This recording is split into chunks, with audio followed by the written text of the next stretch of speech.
Hard Rockology Show, Chris and Matt. That's new music from 3D In Your Face. The song is called Static Renegade from their latest release, Lost in the Volume. And joining us on the Hard Rockology Show is bassist Sam Spade Morris and guitarist Chris Sniper Hineline. Guys, welcome to the Hard Rockology Show. Hey guys, how's it going? Hey, thanks for having us, bud. No problem, man. So you guys got a new album out. You just put one out in 2012. This one just came out, and from the sounds of it, it's a lot different than Midnight Devils that came out in 2012. Tell me a little bit about the difference in the sound on this album compared to the last album. Absolutely. This album, I think, we started writing songs for this record right after the Midnight Devils album came out, and the songs had kind of come from a really honest place, and I think that's how we always write songs is from the heart, and it's what we see on the road. It took about 2 years for this record to finally see the light of day. And, we kind of come from a place where we were listening to guys like Michael Monroe and bands like that were still doing it and still relevant. And I think that subliminally influenced us into writing the sound of this record. So you said it took 2 years to write a record, Sam. I saw one interview and you mentioned that you guys kind of want to write new material every year. Is that the reason why it took 2 years? Maybe is it because it just takes a lot to make a record now for an independent band like you guys, or what other reason is there? I mean, I understand that people actually might not be buying records nowadays anymore, as opposed to like just downloading a single here and there. But I mean, is that something that's just part of the process now? It's just going to take a while for independent bands to put out a full length album? I don't think so at all. I think we had all intentions of putting a record out in a year, and I think we would have, except for we couldn't keep a drummer to stick around for the life of us. Oh, so you got the spinal tap disease. Yep. That's what it was. We went through like 2 or 3 different drummers trying to find a guy who was into this and wanted to do this as much as we did. While we're on the subject of drummers, who's the new drummer in the band right now? His name is The Hammer. John Lovings is his name. Okay, and what was some of the reasons why maybe the other guys weren't into it as much? Well, we had issues with the drummers in the past. I won't mention any names, with alcohol and drug issues.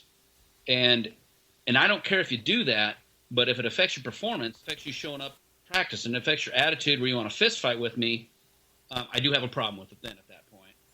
Yeah, that sounds like it could be a little bit of a problem right there. All right, so tell me about some of the songs on the new album. I mean, what's the first single we just played? Tell me a little bit about that song. Static Renegade was a song. We kind of wrote this album without knowing that we were writing a concept album or an album with a theme. And towards the end of the recording session, I think we got a theme here.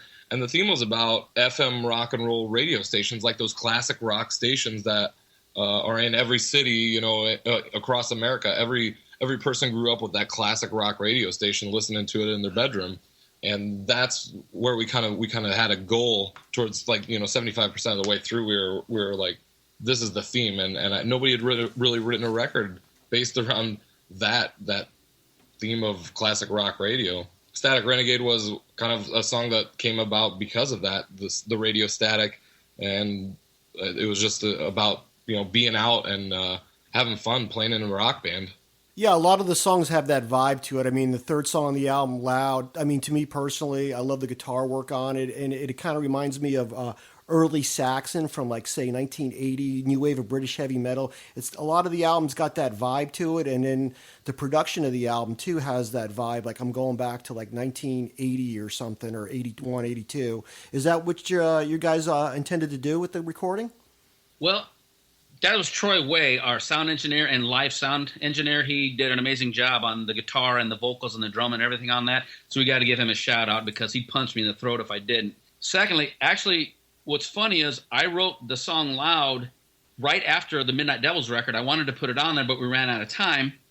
And so I had this Pete Townsend moment where I'm like, I'm going to do this. We're going to name the record Loud. We're going to do this. I had the album cover and everything. And me and Spade were talking about it, working title, everything. And like a week later, he's like, dude, Rihanna named her next record Loud, so we can't name the record Loud. And I'm like, son of a bitch! So then we went back and we changed everything. We just used a line out of that song for the actual album title. But Spade was instrumental in coming up with the concept because I just wrote the music, and Spade, like, I would, at sound check, play a little something. He'd record it into his phone. He'd come back like a week later, got it, do this 4 times, this 4 times, this 8 times. We'd have a song, we'd show it to the drummer and the singer and kind of mold it from there. And Spade was like real, like the driving force getting behind the like radio aspect of the whole album. Yeah, I mean the whole album in general, it's like Sounds of Recklessness is another one of my favorite songs on the record, and then Ringing in My Ear is another one. I mean, really heavy guitar playing on it, and to be honest with you guys, I feel like I'm just gonna have a couple of beers and chill out and listen to some 3D in Your Face. I mean, that's what the whole thing is behind the band, is just to get people out, have a good time, and forget their troubles and stuff. And I can imagine it's like that when you go to a live show, right? Yeah, absolutely. It's fun. It's an experience, and I think, you know, we're such big Kiss fans, all of us in this band, that, you know, we kind of took a page from that way of playing Kiss and Alice Cooper. It was about putting on a show, a spectacle. People would go out and have fun and enjoy the lights, the sound, the smells. You know, everything is a sensory experience. So, like, okay, so you're talking about the show right now. We see a lot of bands here in Los Angeles where there's absolutely no show. It's just music, and people just look at each other and go, okay, whatever, you know, I mean, I don't know any of the band's songs, but I don't know if I'm going to go see them again because the show wasn't that good. Do you run into any other bands? I'm sure you do in Omaha, and do they ever ask you about your show and stuff, or do they say anything about it? Yeah, sure. Absolutely. And that's the reason that this band was started in the first place by Hot Rod way back in 99, is that nobody was putting on a show, and especially in Omaha at the time, nobody was really doing it to that effect. And I think that was the whole running theme, is that people deserve a show. People come out and they spend their money, and they want something that they can take back with them. Well, like, from what I gather, I mean, watching videos and stuff, if I go see you guys like once a month, I'm going to tell other people about it because it was such an entertaining night, and then it just kind of snowballs from there. Is that kind of the effect that it's had in Omaha and other places? Very grassroots, yes, absolutely, and it's very old school, and it's kind of an amazing thing because we don't really have any control of that, and that's all of our fans. They call it the 3D in Your Face Army. They are amazing, and they go out and they help promote the band and do all these amazing things for us. That it really warms our souls, and we're just like, we just want to get out there and play, and they're out there telling people, spreading the word. You know, we got a guy driving a truck across the country with the 3D in Your Face album, handing them out at the truck stops. It's cool. It's really amazing. It's old school. Very old school, but I like the idea. I mean, that's kind of what we're doing here on the radio show. Very old school. I mean, I like the internet and stuff, but I don't think it brings you face to face with individuals at your show or anything. I mean, we can friend anybody on Facebook, but then when you actually see them in person, people don't even talk to each other sometimes. Yeah, I completely agree. I think there's that certain charm with the radio that the internet lacking in digital downloads is lacking. So do you guys still have the party bus? Yeah. Yeah. We're endorsed by a party bus company, and one of our best friends is our security guard. He owns the party bus company, so it's like, I think we have dinner with him tomorrow, and he's going to come pick us up in the party bus, take us out to tacos. So you guys always use the party bus to go to your shows? Not every time, but we do sometimes. Just the big shows. Yeah. Stripper chicks and, you know, some moist females on there. Stripper chicks. Stripper chicks. What is a stripper chick? I don't know what a stripper chick is. What is a stripper chick? What's a stripper chick? There's a $5 menu. Well, you know what? That's the $5 big deal. I don't know. You know what? I hear a song coming up in the next album, Stripper I'm Chick. not real smart with the learning and the book learning and all that, so, you know.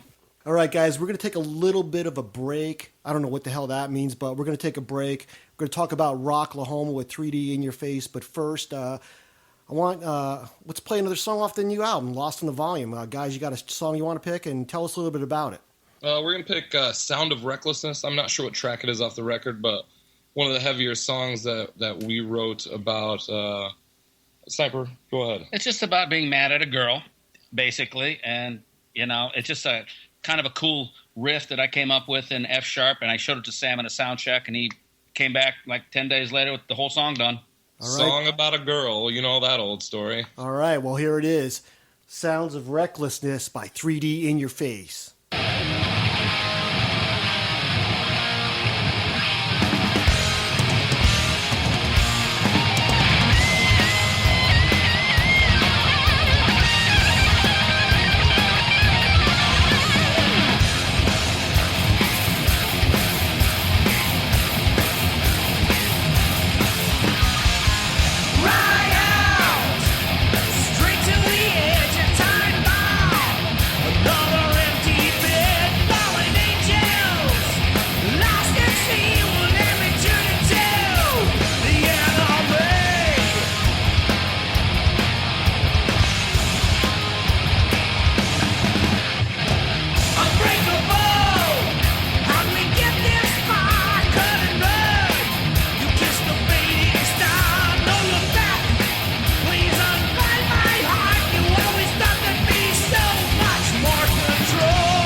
Store-bought youth and certainty.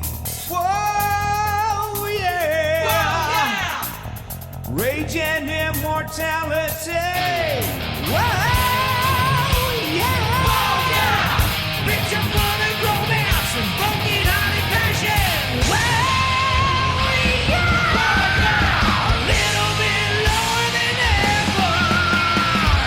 I can take this. Lying down, we'll spend another night in this town of basement rented.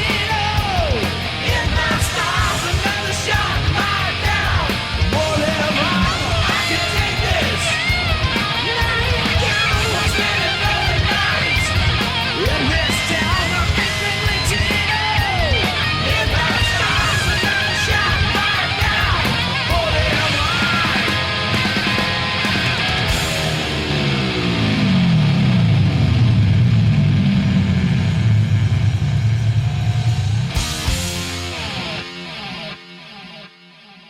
Hard Rockology Show. I'm Chris, and I'm here with the guys from 3D In Your Face. Guys, once again, thanks for taking time out to talk to Hard Rockology Radio. Hey, no problem. It's our pleasure. All right, so you guys just got done playing Rocklahoma. I need to know all the details about that. I mean, tell me everything about it, because I have yet to go there. I just need to know details. You know, Rocklahoma was truly amazing. We got invited there by Sam McCaslin from Retrospect Records. And it was basically 4 days of music, of rock and roll from the time you woke up to the time you went to bed. There was amazing bands playing, and we got to kind of meet and hang out with guys that we were friends with from all over the world on Facebook. You know, like we're Facebook friends, and then we finally get to meet them in real life. And there's guys from like Norway and France and Argentina. It was really cool. And there was some sleazy stuff going on. So I highly suggest that you go there, Chris. So you guys, were you guys there the whole 4 days? Yeah, we showed up. We played the night before with a super heavy band, Texas Hippie Coalition. We played with them in Omaha, and we overnighted it to Oklahoma. And we rolled up to the gate about 7 in the morning on like a Thursday, and the guy's like, "I can't let you in." And so we had to sit at the front gate for like 5 hours till noon, and they finally let us in. And we just stayed there till Sunday. So did you guys get a hotel room or anything, or did you have a campground? Party bus. Oh, yeah, we had the party bus, and the generator actually went out on the first day. So it was just sweltering hot the entire time, but it was like you were having so much fun and you were so excited that it really didn't affect anything how hot it was. And then who says rock and roll is dead? I mean, you hear this experience. I mean, yeah, you're going to go see bands play, but I think like what we talked about earlier in the interview, it's about the camaraderie. You meeting people, they're all into the same kind of music. You have conversations. You probably do a couple of other things too, maybe, who knows, you know, but the bottom line is it's like you're not on Facebook just saying, yeah, okay, whatever, hi to you, or on Twitter or whatever. You're actually seeing the people, and it's a nice social event. That's what it sounds like to me, at least. You couldn't be on Facebook. Nobody had cell reception. And it was just, so you're like, and that was the advice I got going into it. I asked it on a radio DJ, what advice do you have? He's like, just live every moment. Because take it all in, and I went into it like that. We all did, and our eyes were wide the whole time, you know, just taking everything in and seeing those people hanging out and talking. It was cool. So it has to be really cool to see nobody with a cell phone reception and everybody just still having a good time. Like, who the hell cares if we have a phone or not? It doesn't matter anymore. We're in Rocklahoma.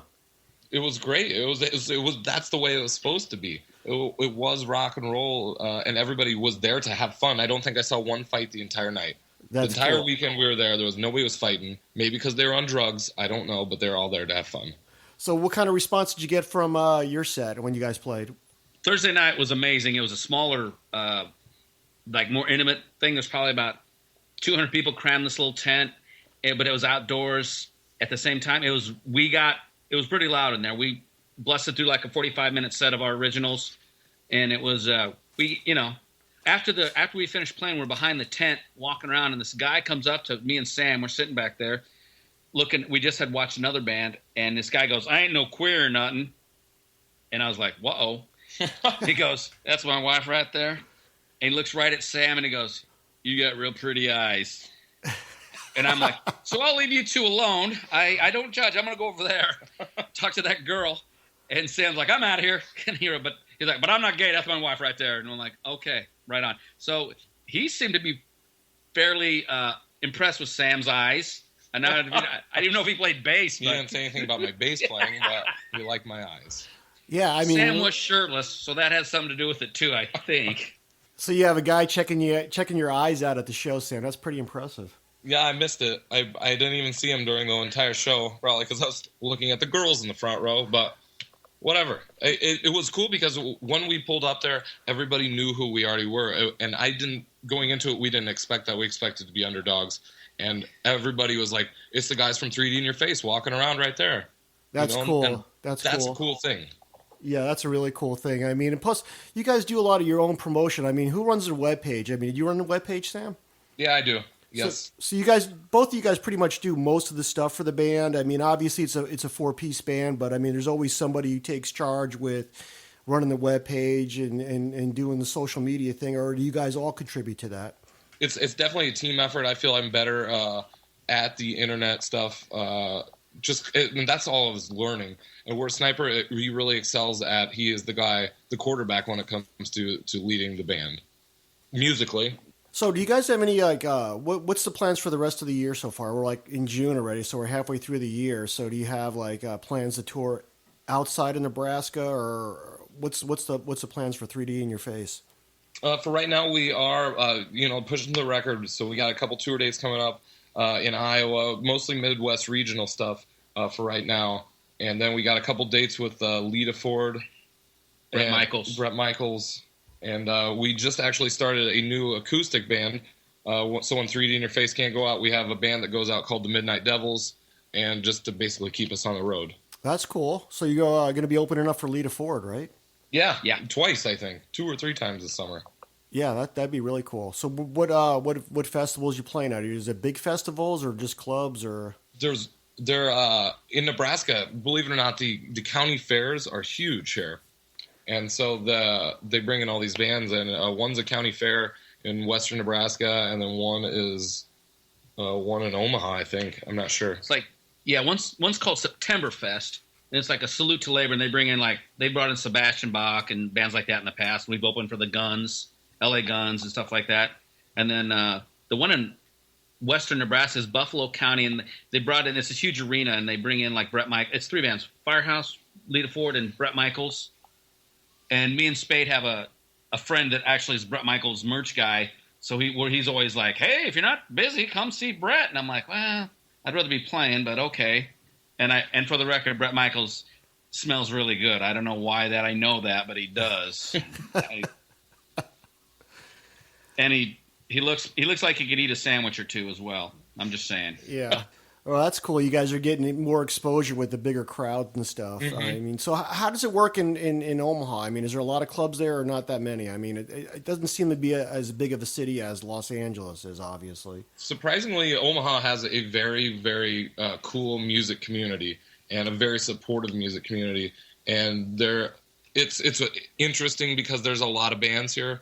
A lot of the bands that are doing really well are indie bands, and we try and, we don't have really anything to do with bands like that. But there are a ton of clubs that support rock and roll and a bunch of people that support independent music. So I would say Omaha ranks it right up there with a lot of the cities as far as independent music that we've been to. Okay, sounds good. All right, guys. Well, I need to know Spinal Tap moments. I mean, Sam, I'll let you go first. Spinal Tap moments. I've had the part where like the pants exploded on stage, and you as a musician, a guy on stage, you tend to not wear underwear underneath your clothes. Okay. And so my pants, it was like busting at the seams, I guess. I had to finish the show with my guitar covering my crotch. That's really, that one happens all the time. You got one? Well, I was thinking about, we had, for the Midnight Devils record, we had a CD release party on a Friday, and we just got all the CDs in on Thursday, and we just had boxes and boxes of them, and we go, hey, we should listen to one, hear what it sounds like on a stereo. Like, good idea. So we grab a box, open it up, open a CD, throw it in there, and it's country music, and we're like, okay, who's the fucking joker? Come on, Open another one. Nothing. It's the same thing, country music. So like, we're starting to freak out. So we open like 20 of them. They're all country music.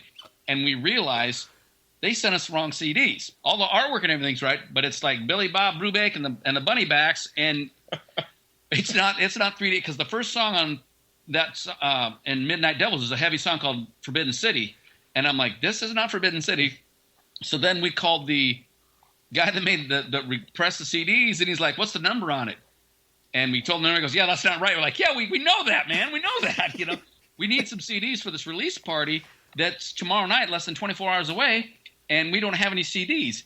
And so they did this fancy technical stuff where they emailed an MP3 file to us, and we had a company here in Omaha make us 100 CDs real quick so we could sell them at the release party. But it was literally like, only could that happen to us. We were just 5 country songs on the CD that's supposed to be this glam metal band.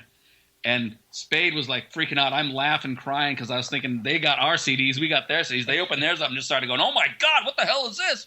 That's my Spinal Tap moment. That has to be one of the funniest Spinal Tap stories I've heard in a long time. I mean, everybody always has something that goes on stage, obviously, or whatever, but to sit there and it's like I can just visualize it on a TV show right now. Yeah, our CD release party's tomorrow. We got our CDs in today. Yeah. Holy shit, this isn't even our stuff. What are we going to do? Oh, me and the drummer were just laughing so hard. That's classic. I mean, that is really classic.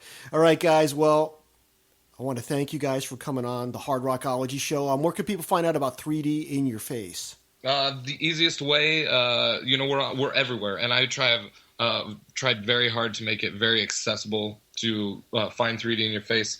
The website is 3dinyourface.com. That's the number 3. Facebook.com/3D in Your Face Band.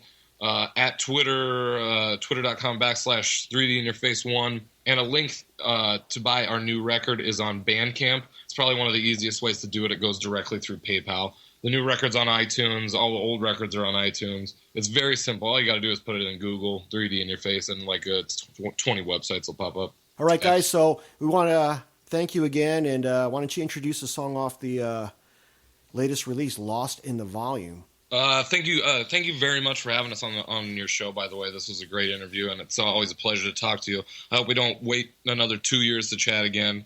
So this is the second song, the second single off the record. It's called Baptized by the Radio, and this song is about growing up just like all of us have as long-haired guys in our parents' basement, playing guitar, listening to Kiss records, and kind of going through that lifestyle, growing up to be in a rock band and traveling around the country and just kind of knowing where your roots are as this small town or whatever town you live in, knowing what your roots are, where it all started.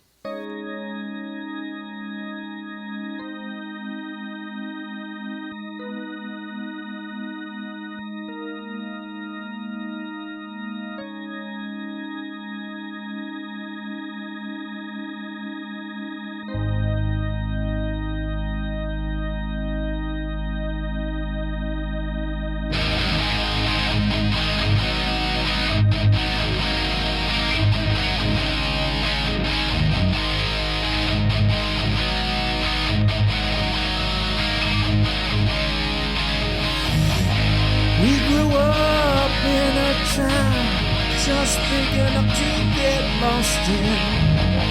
18-year-olds going on 29.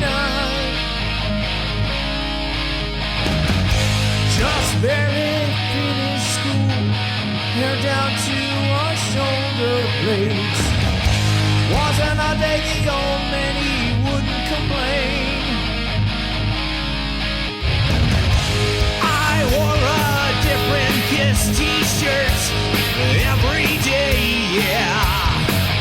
Looking for trouble and growing up along the way. Friday night couldn't come yet fast enough. But they were just looking for some guys like us. Whoa, I'm baptized by the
closest thing